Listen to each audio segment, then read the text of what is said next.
सरकार पूरी तरह से गंभीरता से ली है और इस तरह के वातावरण बनाने वाले बख्शे नहीं जाएंगे। उस जिले के अंदर पहले भी इस तरह की घटना घटित हुआ था। उसके बाद जब कार्रवाई हुई तो बहुत दिनों तक शांत रहा और जो लोग इसके पीछे हैं उसके बारे में भी सरकार तहकीकात कर रही है। उसके चेहरे को भी उजागर किया जाएगा और बिहार के गरीबों के साथ, उसके जिंदगी के साथ खिलवाड़ करने वाले किसी भी कीमत पर नहीं बचेंगे।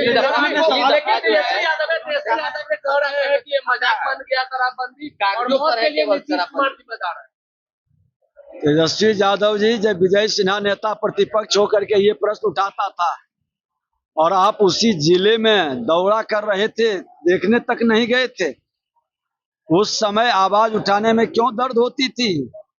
विजय सिन्हा उस समय भी इसका निंदा किया था, इसका प्रतिवाद किया था, आज भी करता है। और ऐसे अपराधी जो इसके पीछे कहीं न कहीं छुपे हैं, राजद से जुड़े हैं, ऐसे मानसिकता के लोग बचेंगे नहीं। आज भी शराब के अवैध धंधे में कौन लोग लगे हैं? शराब बनाने वाले लोगों को उम्मीदवार कौन बनाता है तेजस्वी यादव जी की हिम्मत कि घोषणा करेंगे कि हम न अपराधी को न शराबी को उम्मीदवार नहीं बनाएंगे। गोपालगंज में कौन उम्मीदवार बनाया था? शराब का अवैध कारोबार करने वाला उम्मीदवार बनता है राजद से और बाहर में ढोल बजाते हैं। ये दोहरा चरित्र, दोहरा भाषा, दोहरा खेल बंद करें। पिछली दफा जब घटना घटी थी मशरक में, आप गए हुए थे, उस समय विपक्ष में थे, आपने कहा था शराबबंदी पूरी तरह फेल है। अभी क्या कहेंगे ये बताइए। मैं तो कह रहा हूं कि शराबबंदी पूरी तरह से बिहार में लागू है और सरकार और सबकी सहमति से लागू हुई है। तो जिम्मेदारी बनती है कि इस शराबबंदी को पूरी तरह से लागू करने के लिए सब सहयोग करे और ऐसे अपराधी को बचाने का खेल बंद करे। अरे सत्ता संरक्षित है तो बताए ना। मैं तो उस समय बताया था कि राजद के लोगों से जुड़ा हुआ कई प्रमाण मिला था है। अभी भी पूरी तहकीकात होगी। हमने तो पूरा उस समय विरोध किया था। गोपालगंज में आप एक शराब बनाने वाला माफिया को आपने उम्मीदवार बना दिया था। वह बॉर्डर क्षेत्र है, सिवान, छपरा, गोपालगंज ऐसे जगह पर सबसे ज्यादा इस तरह की घटना घटित हुई थी। मुजफ्फरपुर इस तरह के जगह पर ये खुल करके, क्योंकि शराबबंदी सबकी सहमति से हुई है, राजद के लोग भी समर्थन किए थे और भारतीय जनता पार्टी हम लोग भी थे। तो जब सबकी सहमति से पूर्ण शराबबंदी बिहार में हुई है तो सबकी जिम्मेवारी है कि ऐसे मानसिकता के अपराधियों के ऊपर दबिश बढ़े, संरक्षण का खेल नहीं हो और राजनीति न हो। ये शराबबंदी में जो माफिया इस तरह के खेल खेल रहे हैं उस पर सख्त कार्रवाई सरकार करेगी।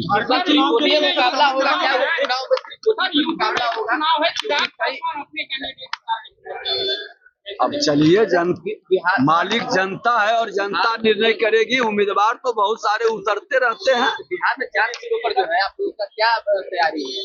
क्योंकि प्रशांत किशोर भी मैदान में है, त्रिकोणीय मुकाबले की बात हर बार एक नई पार्टी आती है, चुनाव लड़ती है। भारतीय जनता पार्टी एनडीए गठबंधन पूरी मजबूती से फिर चुनाव लड़ेगी और सभी सीट को एनडीए गठबंधन जीतेगी। फिल्म नीति को लेकर पहली बार सर आपने किया है।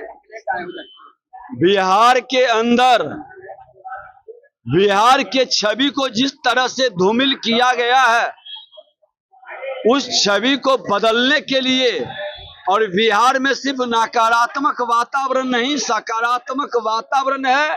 बिहार के सांस्कृतिक, ऐतिहासिक, धार्मिक विरासत को दुनिया को बताने के लिए, नए और बाहर के लोग को ला करके यहाँ के नौजवानों को रोजगार का भी अवसर देने के लिए यह कार्यक्रम हम लोग फिल्म नीति जो लाए हैं। आज इस फिल्म से जुड़े हुए हमारे प्रोड्यूसर हैं, एक्टर हैं, इन्वेस्टर हैं और यहाँ शूटिंग करने वाले की जामात को पूरी तरह से आज हम उन लोगों के साथ बैठेंगे, चिंतन करेंगे बिहार नकारात्मक अराजकता जंगल राज के चक्कर में नहीं फंसेगा, विकसित बिहार की ओर कदम बढ़ाएगा।